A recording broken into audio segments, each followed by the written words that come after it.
morning guys. So nagbalik kita diri sa may ato ni Haro Market, no. So as you can see, dumay namin siya kay may atop na siya sa babaw, no. So medyo prominent ng iyang structure. Pero malakat-lakat lang kita to take a closer look. Kaya sa lapas to nakita nato ng atong recent update, may pintura na to ang mga sides niya. Diri so far ang iyang mga basic structure makita man naton, pati ang iyang main roof sa babaw makita man naton. Ang iyang mga kilid may mga poste naman, pero wala pa siya sang, hindi pa I think complete ang iyang mga poste gid, no. Kaya sa likod yung section is kung tanaw naton dire, makita ko pa mga kabilyada. So dire kita ma-pisto sa corner. So ang likod nga section dira guys, makita ninyo hindi pa siya gid kumpleto, pati yung beam niya, no. So ang structure na medyo skeleton pa. Pero ang ramp, which is this one, ang pasaka bala sa aton nga car park, I think the car park sa likod, prominent na siya. So makita nato nag-elevate siya sa punta to sa likod, then panaog sa diri sa front, ano. So amo na siya ang iyang ramp. So medyo prominent na. Though ang diri sa tunga-tunga, ang atop makita na naton, though patapos na guro ini. While ang diri nga area, ang iban nga mga parts ng atop wala po siya matapos gid. Pero ang pakadto diri sa front, though tapos naman ng finishing sini, and then siguro base later on mapinturahan na. So malakat kita pakadto diri sa tubang gid para makita nyo guys. Ang atong gilid nga daw sidewalk daw okay man kay may pavement blocks, no. So namin na di mag-agi-agi, except kung during sa aton nga Haro Market sirado na diri, kaya ang sa kilid na di gina-occupy na di sa mga vendors naton, ano. Sorry guys, so makita ninyo nga namin na kami structure niya, then ang iyang daw kanopi bilang iyang daw atop-atop diri sa kilid nga gamay, makita man naton, ano. So daw namin naman siya tanawon. I'm not sure kung saan o pa ni Jackson diri ng area yun. Siguro kung dali na lang mag-open, no? Kaya currently sarado pa, kay diri man giagi sa kilid ang ilang mga obrero bala guys. So diri may gate na diri nga diri sila mag-aagi magsulod, no, mag-resume sa ilang ulo brown. Sa subong daw wala obra kay it's a holiday, no, Ebilio Javier Day subong. So wala gawa tao. I'm not sure kung may gamay minor nga mga activities diri, pero sa subong daw wala ko sa may nakita nga gahulag. Even though well, I think it's 7:30 pa man lang, so later on pa ni siguro sila masulod kung mga sulod magidiban nga sige sila obra, no. So muna siya. I can see nga daw may mga slots sa mga kontador. Try natin zoom kung makita ta guys. So daw may area na din nga daw may slot sa mga kontador. Try natin ibutang bikag kuhaan natin picture bala para makita nyo, may emphasize lang natin sa back part sa ilang gina-construct sang Haro Market. So malibot kita, matry kita diri cross diri sa may 7-Eleven bala guys, para makita natin kung anong itsura sa front, ano. So diri na ako sa corner, try natin matabok para mas wider ang view natin sa Haro Market, ano.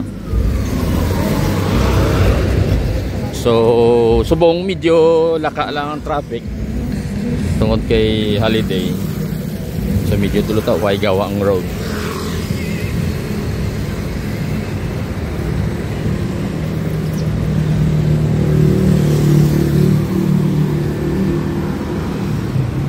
So wala siya guys, so makita naton nga may structure na gid, no. So makita naton nga namin na gid ang may porma na bali bala.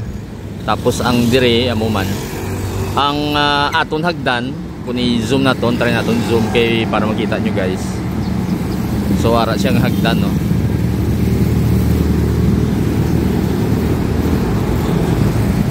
Kita nyo nga may stairs na, no? May steps na bali. Kita no, nagit siya. And then ang iya nga daw atop sa babaw sang hagdan naton daw tapos naman, pero siguro ang most probably ang iya sining GI sa babaw ara na kay makita naton yang GI ganit dira o galusot man, no? And then ang dito sa other corner sa dito nga side makita man nato nga daw human naman siya. So mga finishing na lang siguro sa frontage ng area, no? Tari nato mapalapit dito kung may makita pagkikita nga improvements, ano. So the sun is up kay na daw gloomy pang atong weather. So sa kita nga corner para mas klaro pagid ang kanto bla makita naton, guys.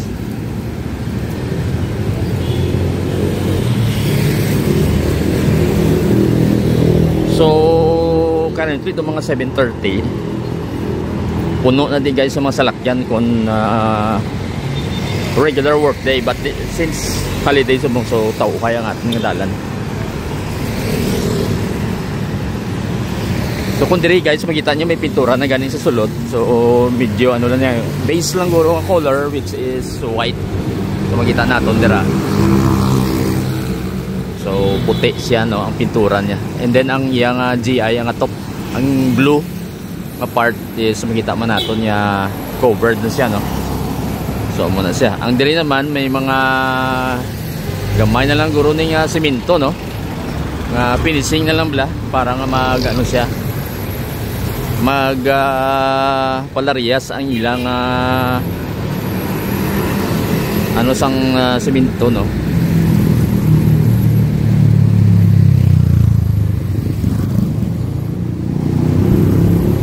Dito galing yung side mo man, no. So kung tanawon naton may puti naman yung pintura. Try natin malakat further sa corner para makita natin diri sa other side.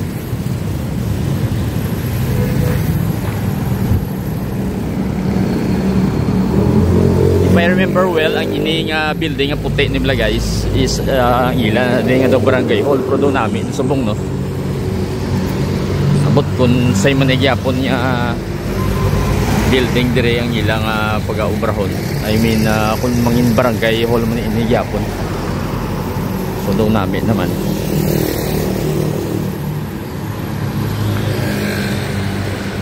So base dire makita naton namin man ang itsura niya kay daw may structure na gito, no.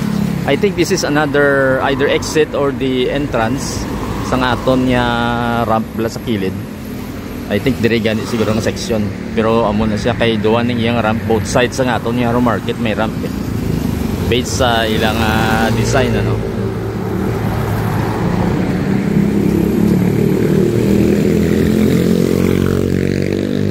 So namin na, guys. So eventually basi kung tanaw naton ang progress gamay man lang ning haro nga market, pero basi maunaan pa sa lapas market kimas na una giman tong lapas market even though nga mas dako siya, no. So ini hopefully siguro basi within 3 to 6 months mauman naman ini. So muna na, guys, quick lang na yung atong update sa Haro Market. Till the next video. Thank you for watching.